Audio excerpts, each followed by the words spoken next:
Salut à toutes et à tous les gens, c'est Blade et aujourd'hui on se retrouve pour une nouvelle vidéo sur mes achats manga du mois de juillet 2021. Juste une chose avant de commencer cette vidéo achat manga, je tiens à vous dire que j'ai pas mal lu parmi les mangas que j'ai achetés lors du mois de juillet. Voilà, c'est la petite parenthèse avant de commencer cette vidéo. Maintenant, c'est parti! Et on commence cette vidéo achat manga du mois de juillet 2021 par le tome 3 de Anna l'Inaccessible, manga de Koji Murata et c'est édité chez les éditions Meian. Alors qu'ai-je pensé de ce tome 3? Un tome 3 tout simplement excellent comme les deux autres tomes.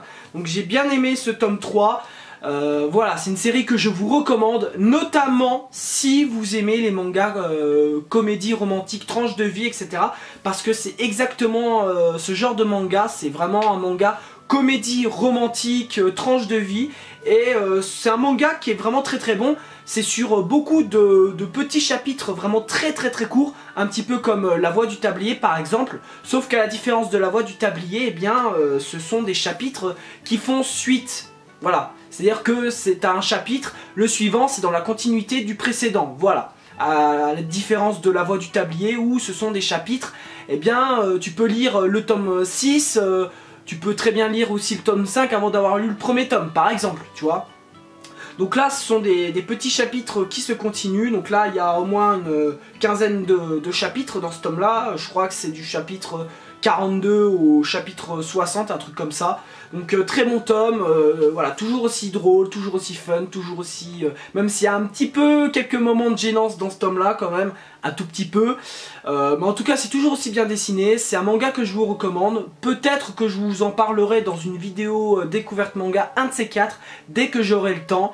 Pourquoi pas, parce que c'est une série que j'apprécie bien et qui est plutôt originale, je trouve. On passe maintenant à Cub Hearts, tome 1, manga de Tomomi Usui. C'est édité chez les éditions Doki Doki et c'est un seinen. Alors pour le moment, je n'ai lu que le premier chapitre. Et que dire sur ce premier chapitre? Eh bien que j'ai bien aimé, c'est vraiment très cool, j'ai bien aimé. Je pense continuer la suite du tome dès que j'aurai fini quelques autres lectures en cours que je dois rattraper.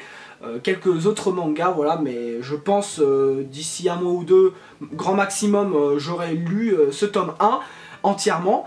Donc j'ai bien aimé la lecture du premier chapitre, c'est vraiment un manga, si vous êtes fan du genre Minecraft et Sword Art Online, c'est vraiment un manga fait pour vous. Donc c'est terminé en 3 tomes et je crois que les 3 tomes sont sortis en France.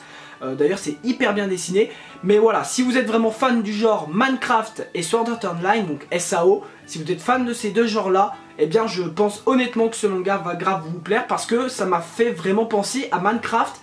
C'est clairement dans l'univers de Minecraft, ça se voit clairement, je trouve. Et il y a un petit air Sword Art un petit air SAO, ça ira mieux. Donc moi j'ai bien aimé, je vais quand même vous lire le synopsis derrière. D'ailleurs gros travail avant ça, gros travail de Doki Doki sur le tome, hein, la couverture, etc.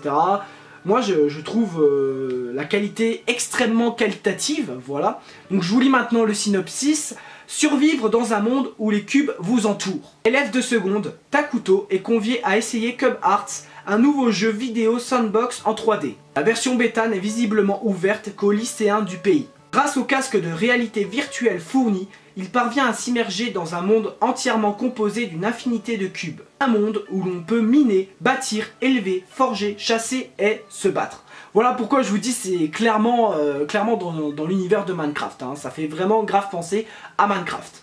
Car tout n'est pas aussi fun que prévu. Suite à un bug du programme, Takuto et ses amis sont désormais coincés dans le jeu et sont pourchassés par des créatures faites de blocs. Parviendront-ils à survivre dans ce monde virtuel où la mort semble bien réelle? Donc voilà pour le synopsis. Donc quand je l'avais lu la première fois, ça m'avait donné grave envie de me prendre ce tome 1, surtout que j'aime bien Minecraft et SAO.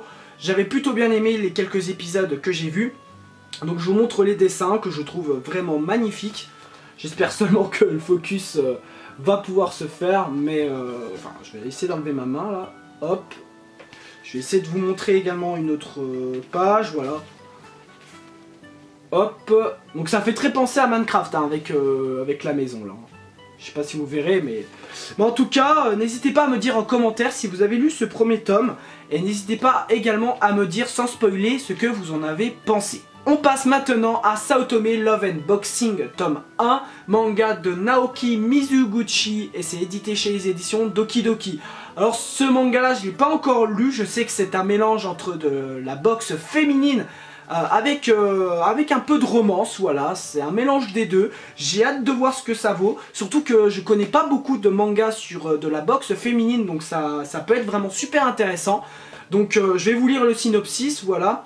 Une romance pleine de fraîcheur sur fond de boxe. Une ode au couple maladroit et dépareillé. Yae Saotome est une lycéenne au regard froid, une athlète au physique atypique et une boxeuse qui porte les espoirs de tout un lycée. Mais en réalité, c'est surtout une jeune fille réservée, gauche et fleur bleue. Et cette force de la nature est tombée amoureuse d'un garçon maigrichon et empoté. Parviendront-ils à vivre leur amour malgré les contraintes et leurs différences ? Donc comme je vous disais, ce manga m'a l'air d'être très axé sur le côté boxe féminine avec Saotome et le côté romance avec le garçon maigrichon et empoté. Donc j'ai hâte de voir ce que donne ce tome 1 et quand je l'aurai lu, peut-être que je vous en ferai une vidéo découverte manga si j'ai le temps et si je n'ai pas la flemme.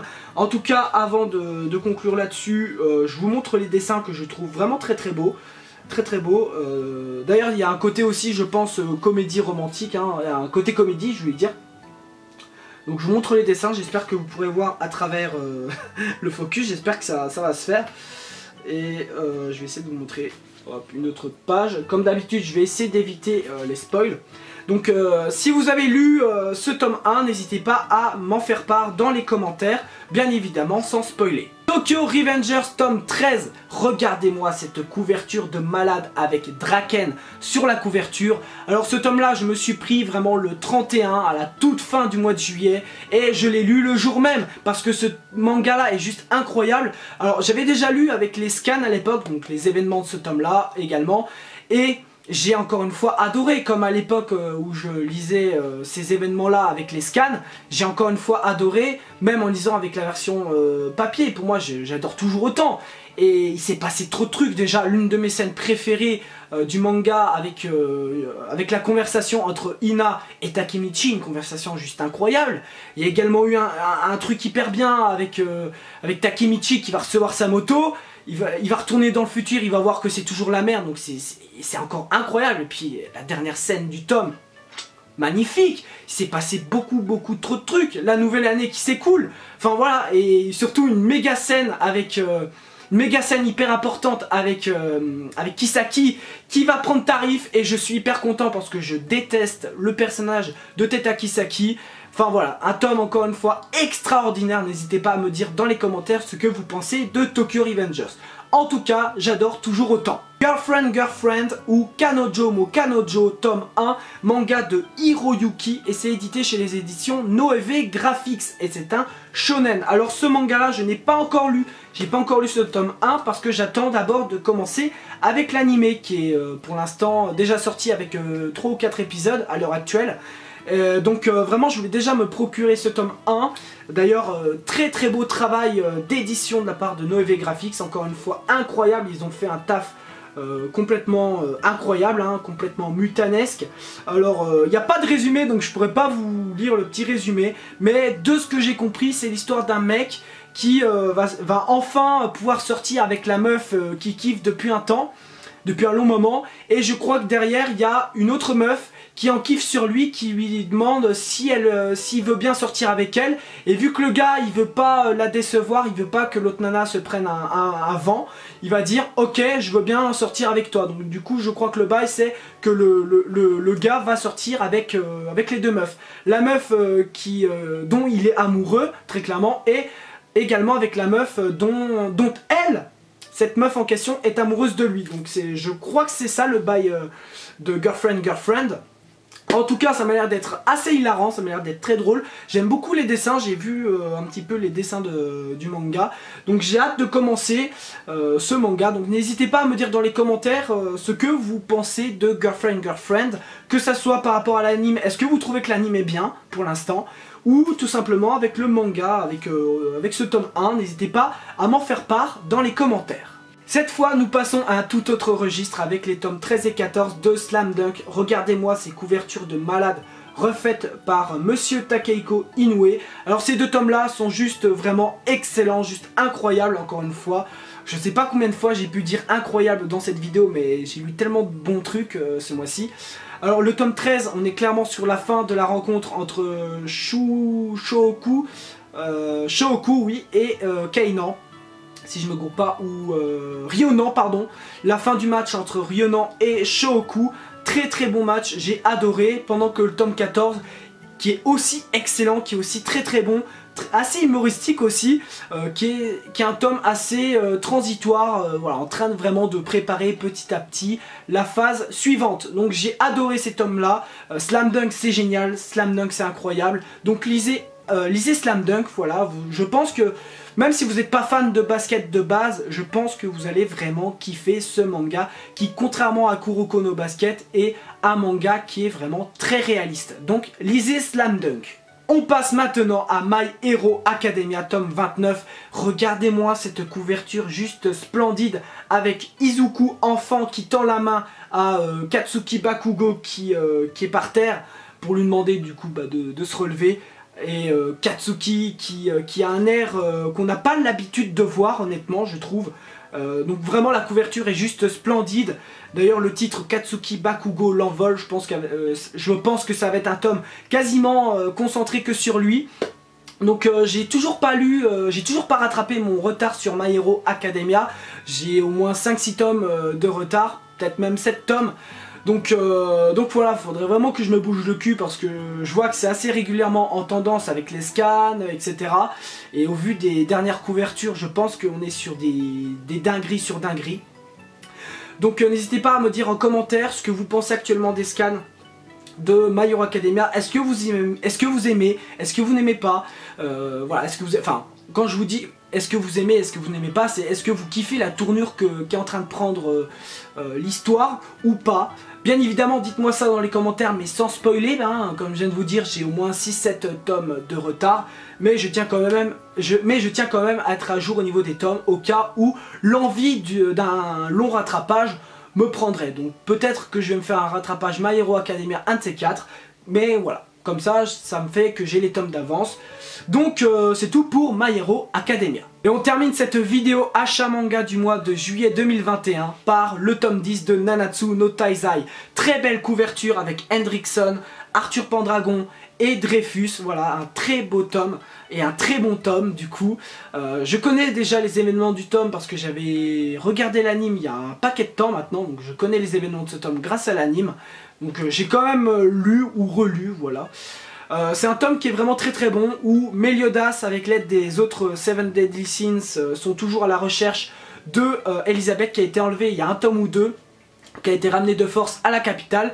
Et il va y avoir beaucoup de choses hyper intéressantes dans ce tome-là, où on a un King qui va protéger Diane en affrontant son meilleur ami, son ex-meilleur ami plutôt, je me rappelle plus le nom de l'ex-meilleur ami de King. On va également avoir Arthur Pendragon qui va faire face à ses ennemis, et on va avoir Meliodas qui va du coup rencontrer Arthur. Donc c'est une phase que j'ai beaucoup aimée honnêtement. On va avoir Elisabeth qui est toujours kidnappée, qui est toujours capturée, voilà, qui est toujours prisonnière. Et on a également Ban qui va recevoir une sorte de mission à la fin du tome qui va pas du tout lui plaire, à savoir tuer son meilleur ami. Donc voilà, c'est toujours aussi bon Seven Deadly Sins, c'est toujours aussi incroyable, c'est plutôt bien dessiné. Alors je trouve que le style de Nakaba Suzuki, c'est soit on aime soit on n'aime pas. Perso j'adhère à son style de dessin, même si c'est vrai qu'il y a énormément de blanc. Mais il y a quand même pas mal de phases assez gore quand même. Donc honnêtement moi j'aime beaucoup le style de Nakaba Suzuki, qui est spécial, mais moi honnêtement j'adhère vraiment à son style. Donc honnêtement Seven Deadly Sins c'est génial, c'est très bon. Donc si vous n'avez pas lu le manga, bah, je vous invite à lire le manga. Je vous invite également à regarder l'anime qui est plutôt stylé, même si on est en baisse de qualité visuelle depuis la fin de la saison 2, depuis que le studio Dean a pris en charge l'anime, hein, un studio que j'aime vraiment pas. Mais bon, en tout cas je vous invite quand même à regarder l'anime, au moins les 2 premières saisons qui sont vraiment très propres. Et sinon, lisez également le manga qui est de très bonne facture. Donc, lisez Seven Deadly Sins. Voilà les gens, c'est tout pour cette grosse vidéo achat manga, j'espère qu'elle vous aura plu. Comme d'habitude, comme à chaque fin de vidéo achat manga, voilà, je vous fais le petit récap des familles. Donc j'ai pas mal lu, ça faisait longtemps que j'ai pas lu autant durant un mois, voilà. Honnêtement, ça fait vraiment un bail, hein. J'étais pas mal occupé lors des derniers mois.